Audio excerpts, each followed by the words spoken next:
हमारी खुदावंद यीशु की अंजील मुक़द्दस लूका के मुताबिक उसका 21वां बाब 12 से 19 आयत तक। एक दिन यीशु ने अपने शागिर्दों से कहा, लोग मेरे नाम के सबब से तुम पर हाथ डालेंगे और सताएंगे और इबादत खानों और कैद खानों में ले जाएंगे और बादशाहों और हाकिमों के सामने पेश करेंगे और ये तुम पर शहादत के लिए आएगा। बस अपने दिल में ठान रखो कि हम पहले से फ़िक्र ना करें कि क्या जवाब देंगे, इसलिए कि मैं तुम्हें ऐसा कलाम और हिकमत दूंगा कि तुम्हारा कोई मुखालिफ सामना करने और ख़िलाफ़ कहने का मकदूर न रखेगा।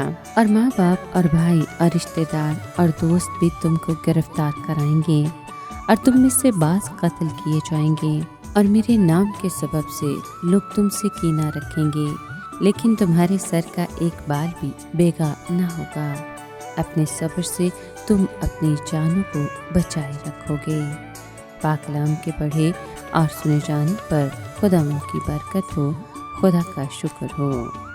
अजीज दोस्तों, 21वें बाब के पहले हिस्से में यीशु ने उन वाक़यात का बयान किया था जो ज़माने के ख़ात्मे से फ़ौरन पहले रूनुमा होने को हैं, मगर आज के कलाम का आगाज़ इन अल्फाज से होता है कि लेकिन उन सब बातों से पहले। चुनांचे हम मानते हैं कि ये उस दौर का बयान है जो इस गुफ्तगू और बड़ी मुसीबत के अयाम का दरमियानी अरसा होगा। उसके शागिर्दों को पकड़ा जाएगा, सताया जाएगा, मजहबी और दीवानी अदालतों में उन पर मुकदमे चलाए जाएंगे और उन्हें कैद में डाला जाएगा। उनको ये सब कुछ नाकामी और अलमिया मालूम होगा, मगर दरअसल खुदावंद गालिब रहेगा और उसको शागिर्दों के लिए गवाही देने का मौका बना देगा। इसलिए उन्हें ज़रूरत नहीं कि पहले से अपने दफ़ा की तैयारी करें।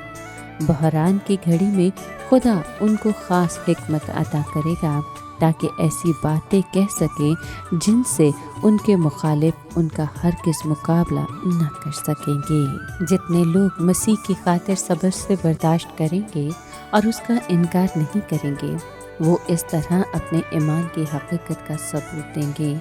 जिन लोगों ने हकीकत में निजात पाई है वो हर कीमत पर सच्चे और वफादार रहेंगे। इसीलिए कहा गया है कि अपने सब्र से तुम अपनी जानें बचाए रखोगे।